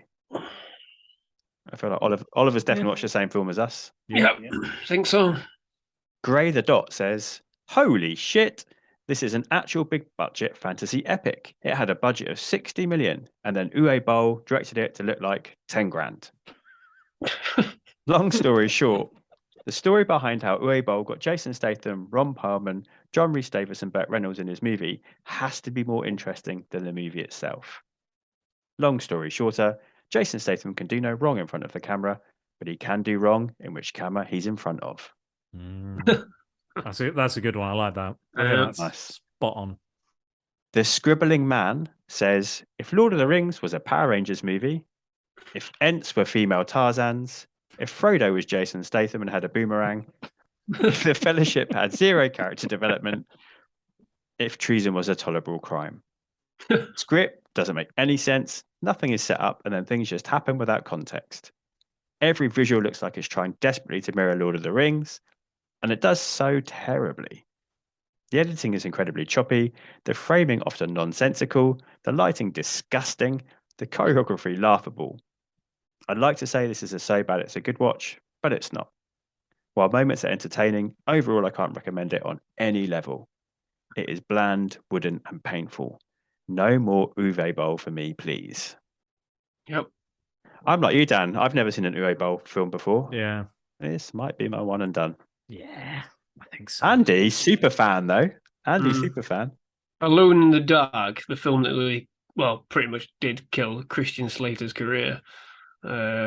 Christ, it's awful. Worse than this? Christian Slater in that, isn't it? Yeah. Him and And Tara Reid? Yeah, horrendous. Christ. What would you watch, that or this, if you had to? Oh God. Sophie's choice. Oh man, I don't know. I think I just pull my eyes out. All right. I think invite the Cenobites round, yeah. Instead. Well, don't worry, Andy, because next week on Spider-Dan and the Secret Wars, we're doing a Clone Wars on both of them, so we can make you decide. Sorry, I'm on holiday. Oh, okay, okay. Don't worry. Forever, you're on holiday. Jesus. What a fucking mess. Yeah, wooden is a great descriptor, isn't it? It's just wooden. It is like watching a bland table of mediocrity, isn't it? Just gather dust in a corner. It's maybe wood is too strong of a material though. Maybe paper mache would be better. Oh yeah. Yeah, or like MDF that's been left outside for in winter and is curling at the edges. Like Lawrence Llewellyn Bowen left out in the sun. It's just wet cardboard box. Yeah, just squelchy nonsense. I mean, I'm pretty sure that's what they're fighting in at the end. In that, not more like Helm's Derp than Helm's Deep. Helm's Derp. Nice. Yeah, and the poor guy's drowning in the mud. Yeah. Minas Tirith. Who needs the Battle of the Bastards? I mean, it's rubbish. This is where it's at. The hill is the angle on the hill is so ridiculous. Like no one can do anything. You can't. No one will be able to go down it or up it. So no army would even try. They just wait. You just wait it out. But no, Uwe Boll says we must fight. All right then, no problem. We'll show the abject misery of stuff that would not happen in a medieval fight. No problem. All right. Last couple. Lou Shoemaker says, one of those movies that's so bad, it's not even fun to rip apart. I disagree. I've had a lot of fun. I felt truly... 2 out of 3 is all right. I felt truly embarrassed for Burt Reynolds and Jonathan Rhys-Davies. I even felt bad for Lily Sobieski. Statham's natural charisma kept me from cringing during his scenes, at least up until he has to give the worst fucking rally speech you've ever heard in your life. God, yeah. Or better yet, don't hear it. Don't ever watch this movie. Unless you're Mio Akiyama, who says 5 stars. This movie has everything you could possibly want from a movie. Jason fighting, people being catapulted whilst on fire, magic, lesbian tree elves, feminine jokes, battle cries, Jason slingshotting himself across a 10-kilometer valley, ninjas, night and day at the same time. It truly is a gift that keeps on giving. Oh no! There's the fan. I told you there was one out there. I hope he's being trite, but yeah. What were you saying about the people that like this film earlier, Andy? What were you saying about them? Let them suffer and burn in the fires of Khazad-dûm, or in whatever alternative Uwe version of Khazad-dûm we're going to do. Yeah. You did say, Andy, that you sat through all the credits, right? I sat through them just to see the level of stunt work, purely because I was interested. And I was shocked by how many stunt people there are. It was about hundreds plus, maybe. You must have put it on mute, though, right? Oh yeah, it was on. It was on mute because the music that came on. I went. bar. It's like a bard song. It's like Cacophonics and Asterix, right? When everyone goes, "No, shut up, tie him up." Oof. Yeah, I heard the music and I went, no, absolutely not. I muted it. Yeah. God Almighty. That was awful. It's like a new metal bard song. Yeah. I assume it's some German band that Boll was friends with that did him a favour. I'll put it on under the end here so people get to hear a snippet of it. They've suffered enough, Jack. We've all suffered enough. Pain. All right, shock the world. Amongst the Stath's filmography, is this a classic?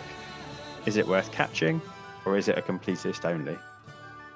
It's not even for completists. I would argue that as well. I would say this is a film that could potentially have completely derailed Jason Statham's career.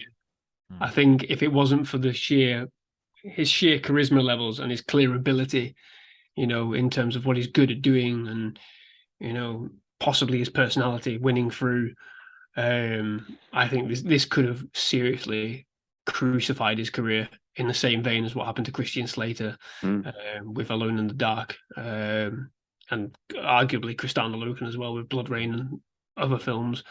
Because clearly, it did for Matthew Lillard, in a sense.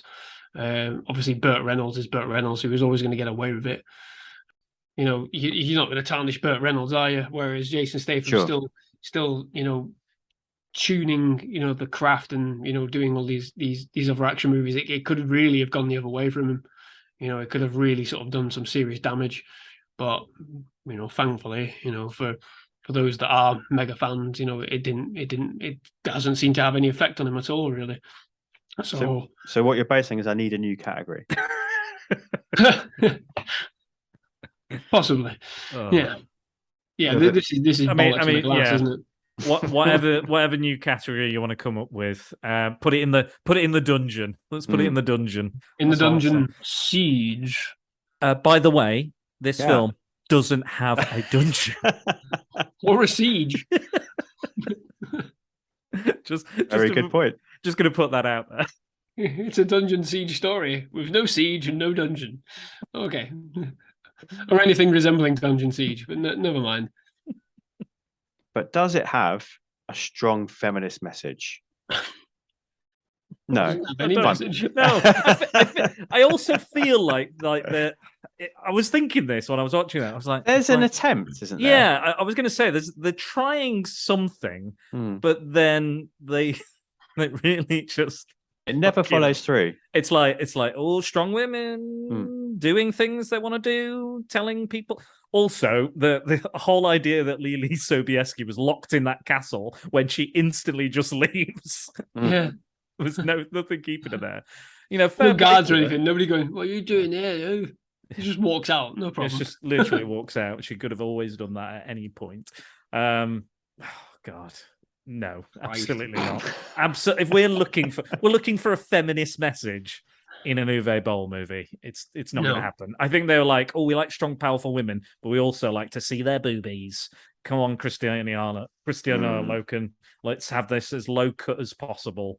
Yeah, and to really hone that message, we'll stick you on a mountain, so that we can see all of your assets in the cold, in the snow, no problem.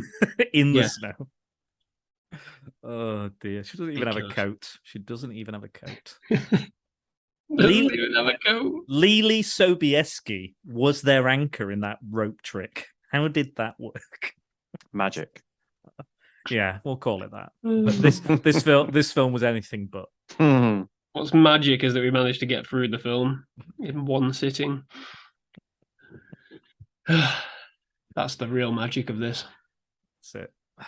Belongs in the dungeon along with all of Uwe Boll's films. Like Tanya's been doing this banned books series of podcasts, which I love, and I don't believe anything should be banned. But I'm considering Uwe Boll films. Certainly banned from your viewing experience from this day forward. Yeah, I will blind myself to any reference or any idea of Uwe Boll whatsoever in future. I heard he has come out of retirement, though. Oh, for the love of God. So you never know what we might see. It's time for the masterpiece. It comes back. This is it. This is it. Maybe this one will actually be good. But we'll never know. All right, gents, thank you so much. I mean, I've had a great time discussing it. So if it was just for that, then, I think it's been worthwhile. It's been worthwhile for me anyway. I've enjoyed it. This is coming out on the 21st of November. Ooh. Okay. Dan, I know you're a man with a rigid schedule. What have you got coming up around that time? So I'm bringing back a very, very, very old format that I did in one of my first three episodes I ever did, called Backstage Past, which is about troubled productions. And me and Dennis, for its 40th anniversary, which we saw not so long ago, the other night, we saw a screening of Poltergeist. So we're going to look at the pre-production, production, and post-production of Poltergeist. Nice. I don't think I've seen that since I was a teenager, so I will be getting on that before your podcast comes out. It's still amazing. It's still great. I also forgot how funny it was. It's actually really, really funny, and only strengthens that horror. You love that family to bits, and that's why the horror is so effective. So yeah, we'll be doing that. And the other thing that will have just come out a little bit before will have been Unlawful Entry versus Lakeview Terrace. So we're talking corrupt cops again. We've talked Maniac Cops. Me and Andy have talked Bad Lieutenants, and we've done a showdown in Little Tokyo with Dan. And they were not very good cops either, but not corrupt, but just not very good at their jobs. So yeah, that's all the stuff I've got coming up. Well, thank you for allowing me to indulge my now very mature self in my very youthful crush on Madeleine Stowe too. Yeah, I can see why. I can definitely see why. I was, send a few of her back catalogue, I believe. I'm sure you have. Andy, you're a man who's much more impulsive, instinctual. Like when you're ready to release something upon the world, it happens. But have you got anything lined up? Not really. I'll be honest. I think the next thing will probably be Black Panther 2, I think. Wakanda Forever. So wait and see what that's like. Marvel needs a win, don't they? Marvel really needs a solid win. They really do. So I'm hopeful. I've not looked at any of the reviews, but there's commentations out there, isn't there, saying it's okay, but I don't really trust them anymore. Because whenever somebody says that, it's invariably been shit. So keep an open mind. That's pretty much it. I genuinely take a bit of time away from recording around about December, and then hit the ground running in January with whatever like flash in the pan releases are put out. Dead month, so we'll see if some interesting stuff comes up then. But obviously, it was recently released, wasn't it? Recently announced that The Last of Us, the series, is airing in January, so I'll probably look into doing that as well, which is what I've done with Rings of Power and House of the Dragon as well. So I might do a weekly sort of thing on that. And then February's Mandalorian season 3, isn't it? So we'll have to get you back on Comixology for that too. Comixology, Comics in Motion for that too. Yeah, absolutely. So yeah, I'm looking forward to that. Yeah, it's going to be Plus, good. you two have World War II month. Yes, yeah. We do. I know Jack's going to come on for one. Which one did we? Are you coming on for the Clone Wars, Jack? I think. Yeah, that's what you mentioned. Yeah. So you're on for that one. I've got Max, Ria, and Tony as well. Is going to be joining all of us. So it's going to be a real fantastic dive into some of these more obscure World War II topics. So yeah, that's good. I'm looking forward to it. So we'll start in January, and we're going to record with Max, and yeah, it's going to be a lot of fun. Excellent. Much like In the Name of the King. A lot of fun. Fingers crossed they're all better than that. Yeah. I do a lot of research. Please, God. All right. Thank you, everyone, for listening and partaking in this journey with me through the Stath filmography. That was, of course, the uncategorizable In the Name of the King. I'm Jack's Musings, and that's JACS. And you can find me on Twitter, where I'm most active. You can also contact the show directly on Twitter under the name Back to the Filmog. Make sure you use the hashtag #FollowTheFilmography. This show has been presented to you by the Pop Gorillas, a collection of hive minds who provide spoiler-free reviews of anything from pop culture. and less time than it takes to listen to a song. I'm also a proud member of the, let's get this right, Comics in Motion family, a super place full of the world's greatest people, dedicated to bringing you podcasts on a variety of geeky topics. So please make sure you take the time to search, subscribe, and rate our shows whenever and wherever you listen. Until next time, be excellent to each other and make sure you take the time to treat yourself too. I'm Jack signing off. Yippee-ki-yay, movie lovers.